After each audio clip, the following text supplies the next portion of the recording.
é que uma pessoa, eu sei que o assunto é grande, é vasto, como é que uma pessoa pode saber que ela está em depressão, não apenas uma angústia passageira, uma tristeza, um estado assim emocional negativo por alguma coisa? Como é que alguém pode dizer, olha, isso aqui, eu sei que existem vários fatos, mas como é que uma pessoa pode dizer, olha, eu estou precisando de ajuda, isso aqui é depressão?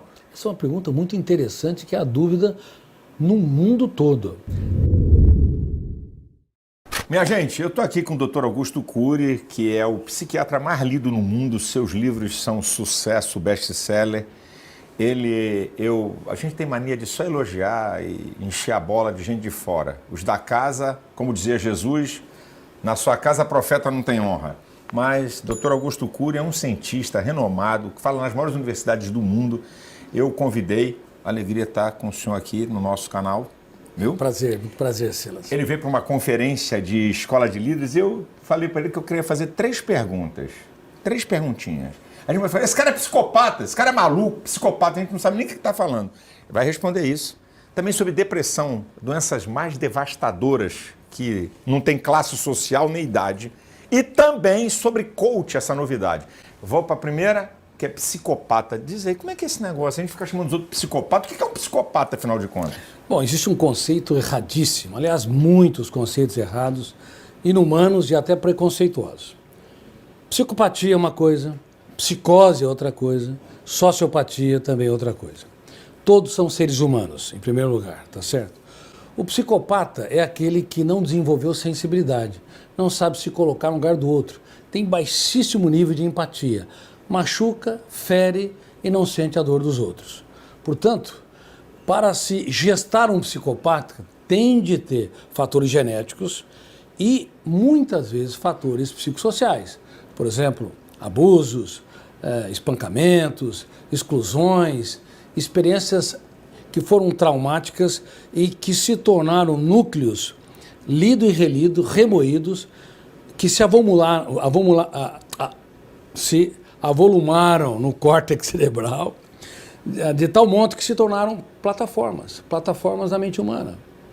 Aí essas pessoas, elas podem cometer crimes, assassinar, elas podem pressionar, elevar o tom de voz constantemente e não se preocupar com a dor do outro, elas podem ter viés sexual, onde há abusos, sem nenhuma consideração pelas consequências do seu comportamento.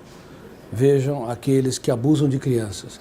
Um pequeno abuso, o mínimo que seja, uma vez, pode fazer com que um fenômeno inconsciente, chamado biógrafo do cérebro, ou fenômeno RAM, registre uma janela killer duplo P.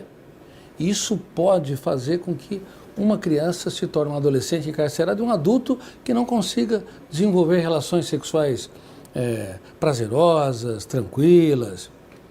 Bom, psicopatas que são abusadores inveterados ou esporádicos, psicopatas que são agressores eventuais ou contínuos, eles causam um desastre nas relações interpessoais. Mas os psicopatas forjados na infância são diferentes de psicopatas forjados socialmente por radicalismo religioso, radicalismo ideológico, por ideologias exclusivistas. Adolf Hitler, ele teve uma mãe muito generosa. A mãe queria que ele fosse um músico. O pai queria que ele fosse um artista plástico. Ele era um funcionário público. Não havia na história de Hitler traumas que justificassem ele se tornar um dos maiores psicopatas da história. Mas se tornou pelo viés da Segunda Grande Guerra, se tornou também porque ele foi rejeitado na escola de Viena quando foi fazer concurso para se inscrever na escola de pintura, e o professor, ao invés de abraçá-lo, apoiá-lo, teríamos talvez um artista plástico sem relevância, talvez até medíocre, mas não um dos maiores psicopatas da história. E também o partido nazista, que era exclusivista, violento e que tinha um viés para ferir e considerar judeus então, como bactérias. Se desenvolve, então, não é apenas uma herança genética. Não apenas herança genética. Você vê, no caso de Hitler, ele se tornou um psicopata funcional. Ele não tinha base na formação da personalidade, mas na vida, como adolescente, como adulto, ele desenvolveu a psicopatia. Esses podem chegar ao poder. E chegam ao poder e podem devastar uma sociedade. Agora, qual a diferença entre um psicopata e um sociopata? O sociopata, ele transgride as regras sociais, mas tem sensibilidade. Ele pode andar em altíssima velocidade, ele pode ser uma pessoa que, nas relações entre pais e filhos, grita, se exaspera, mas depois tem sentimento de culpa, que errou e falhou. Ou ele pode se tornar um filho inconsequente, que usa drogas, por exemplo, crack, e não pensa nas consequências, seja o futuro, nas relações com seus pais. Bom, ele transgrediu regras, mas tem sensibilidade. Você não pode considerar um sociopata como um psicopata, como todo mundo, ou como muita gente, milhares de pessoas, e até profissionais de saúde mental. O psicopata, ele não tem afeto natural. Ele não tem afeto natural. Às vezes tem afeto localizado. Certo. Isso não quer dizer que um psicopata não chore. Sim. Ele pode, eventualmente, até chorar. Mas o arrependimento dele não é um arrependimento capaz de levar a uma mudança de agenda. Perfeito. É uma pessoa que tem experiências emocionais fugazes. Agora, uma pessoa portadora de uma psicose é um ser humano que rompeu os parâmetros da realidade. Pode ter ideias de perseguição ou paranoia, pode ter delírio de grandeza, um grande personagem na história, mas não tem o pensamento voltado para o desenvolvimento de um raciocínio mais lógico. Tem cura? Dentro da... Não tem cura? Se controla? Para isso que o senhor falou, para essas três aí. Olha, nós não usamos a palavra cura na psiquiatria. Sim. Tá? É possível um psicopata se reorganizar? Isso. Eu vou te falar. Teoricamente, sim. Muita gente na psiquiatria acredita que não. Não. Mas é possível. Só que um psicopata que desenvolve consciência crítica, porque machucou e feriu uma criança, se ele desenvolveu de fato, ele pode tentar o suicídio, porque ele levou um ser humano no caos. Um psicopata que machucou ou feriu o seu parceiro ou parceira, a mesma coisa. Isso vale para sociopata também, a mesma coisa? Vale a mesma coisa.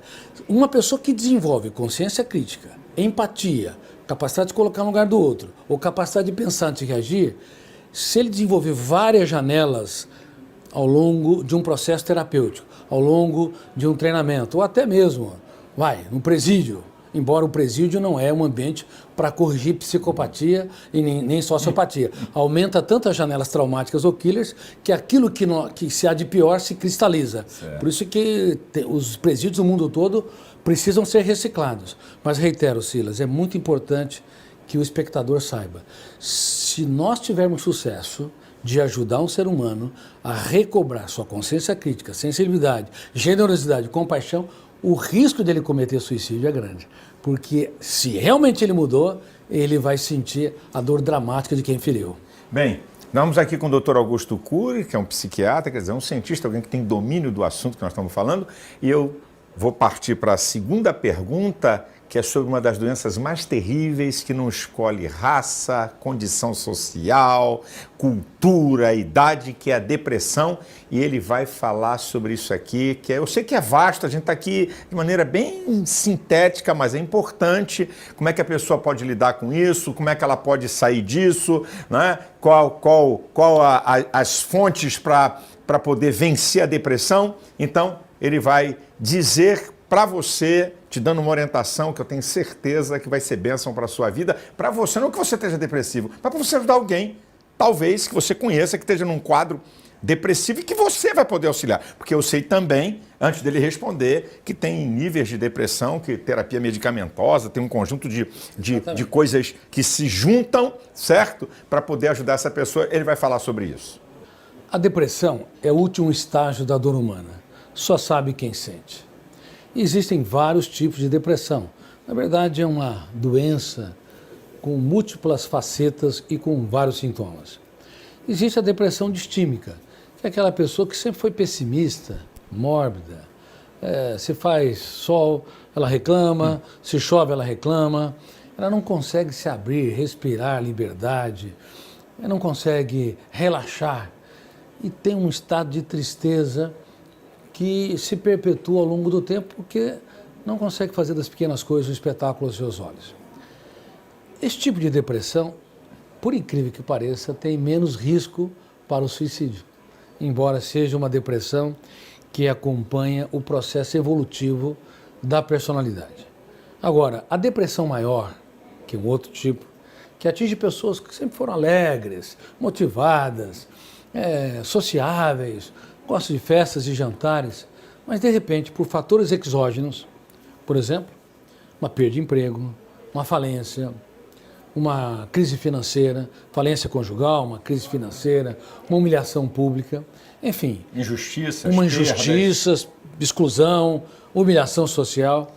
Aí o fenômeno RAM, registro automático da memória, vai arquivar uma janela traumática ou killer duplo P, com duplo poder. Poder de ser inesquecível e poder de ser lida e relida. Consequentemente, quanto mais lida e relida, mais se produz pensamentos mórbidos e emoções angustiantes que são registradas expandindo o núcleo traumático. Por isso que a depressão maior tem não apenas isolamento social, às vezes perda do prazer de viver o libido, hipersensibilidade a pequenos estímulos estressantes, mas também os níveis de ansiedade são maiores. E isso nos preocupa muito, porque é uma pessoa que não esteve adaptada minimamente ao estado de tristeza. Então, quando ela é abarcada por uma crise depressiva, ela pode atentar contra a sua vida, sabendo que toda pessoa que pensa em morrer tem fome e sede de viver, e por isso que nós desenvolvemos o primeiro Programa Mundial de Gestão da Emoção para a prevenção de transtornos psíquicos e suicídios, chamado Você é Insubstituível, www.vocêinsubstituível.com.br.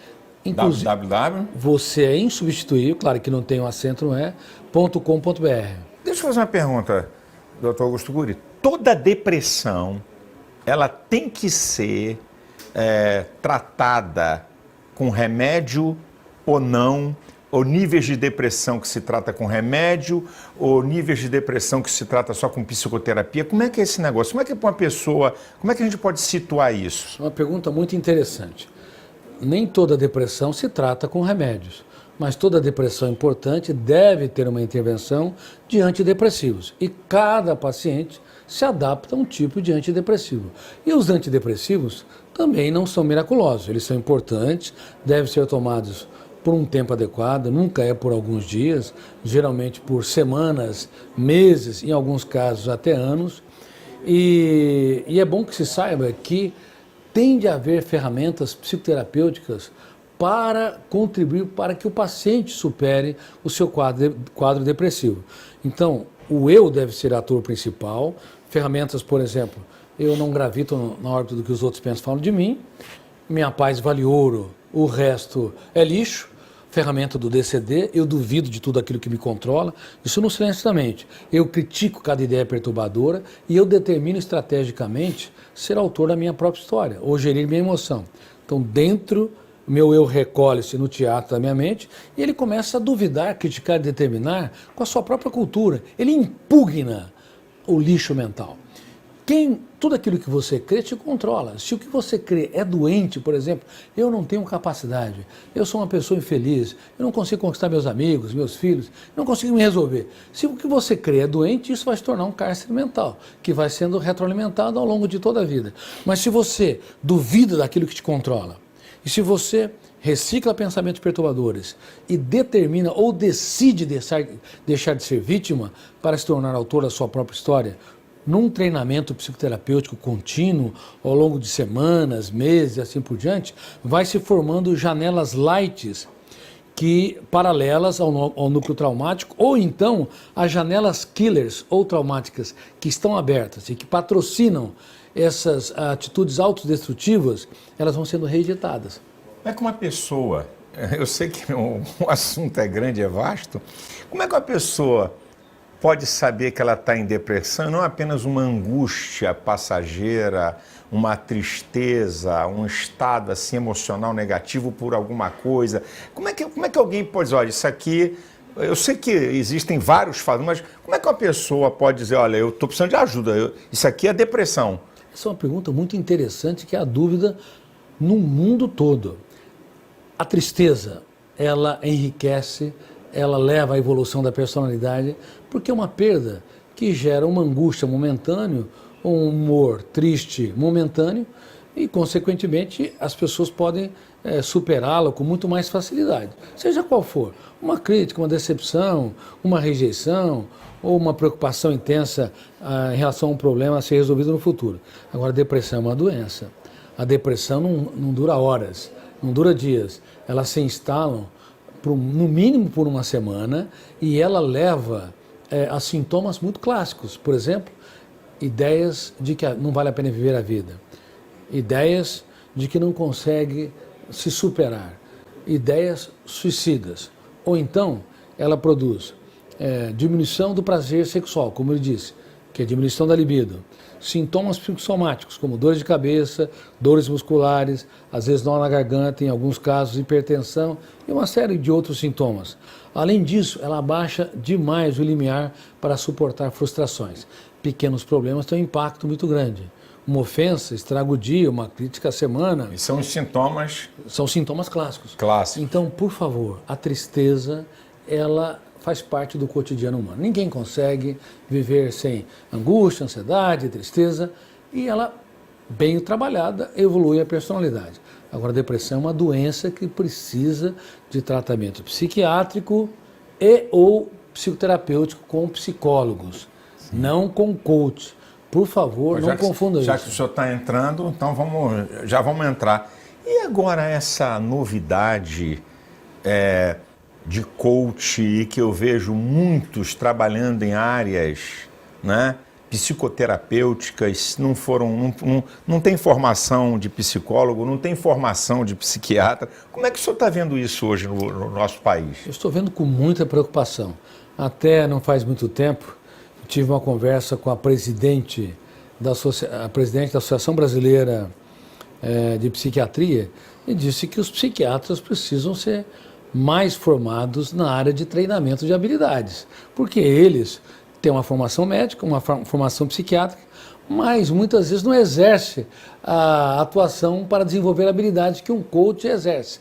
E as associações de psicólogos, eu sei que você é psicólogo, também deveria trabalhar as habilidades de um coach nos psicólogos, quando porventura o paciente não tem uma doença e ele vai desenvolver determinadas características de personalidade que vai torná-lo mais empreendedor, mais seguro, mais reinventivo.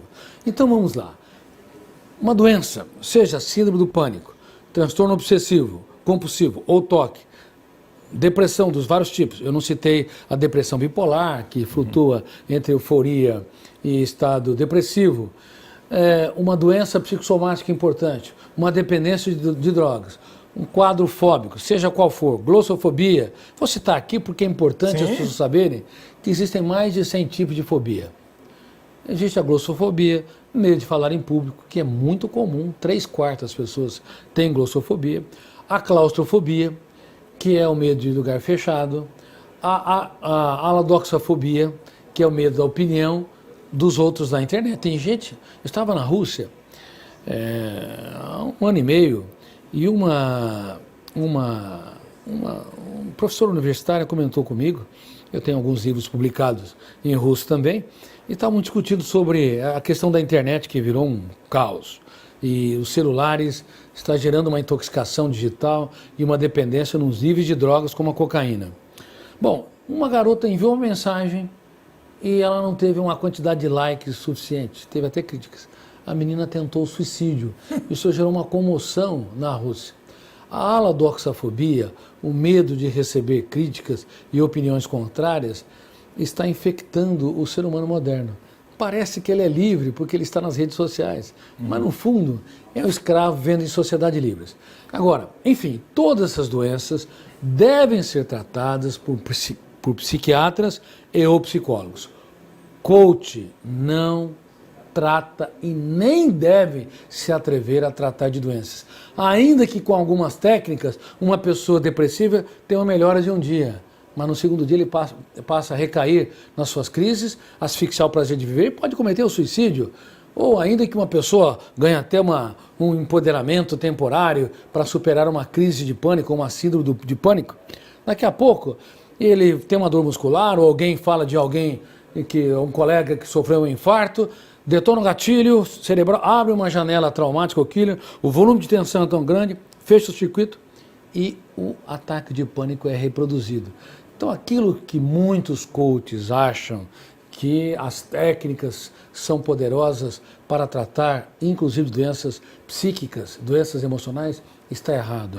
Por favor, não entre nessa seara. Coach desenvolve habilidades. Isso aí. E psicoterapia e psiquiatria trata de doenças para que o eu se torne autor da sua própria história. Essa aí. Coach trata de habilidades. Né, motivar você para conquistar, para melhorar suas habilidades, né, seus talentos e aptidões que a pessoa tem. Entrou na área que não é dele, porque ele não tem formação, então ele está reunindo conhecimento de outros, ele não passou 5 anos nem 6 na universidade, você está na canoa furada. Nós não estamos aqui combatendo. Eu acho que todo conhecimento que a gente fala contribui, é importante, a motivação é importante. O problema é quando alguém quer entrar numa área que não tem domínio porque leu meia dúzia de livros, porque leu meia dúzia de autores. Fez um curso rápido. É isso aí. E aí quer determinar. Bem, eu quero lhe agradecer. Eu sei que os assuntos aqui, eu pedi aqui para o doutor Augusto Cury, na periferia da periferia da periferia, que são assuntos gigantes e grandiosos, mas acho que pelo menos uma pequena contribuição para as pessoas, não é? E você acesse, repete de novo, doutor, que é importante. Eu vou pedir para você... Então, acessar o programa Você Insubstituível e, quem sabe, se tornar um embaixador dele. É 100% gratuito. Reitero, www.vocêinsubstituível.com.br, e você pode acessar também os cursos, como Gestão da Emoção Definitivo, Mulheres Equilibradas e Emocionalmente Saudáveis, como gerenciar a sua ansiedade. Está no site www.estounocontrole.com.br. Por favor, tenha um caso de amor consigo mesmo. Se você não aprender a namorar a sua vida, você nunca vai conseguir namorar alguém de verdade. Muito obrigado, doutor Augusto Cury. Deus lhe abençoe. Um abraço para você.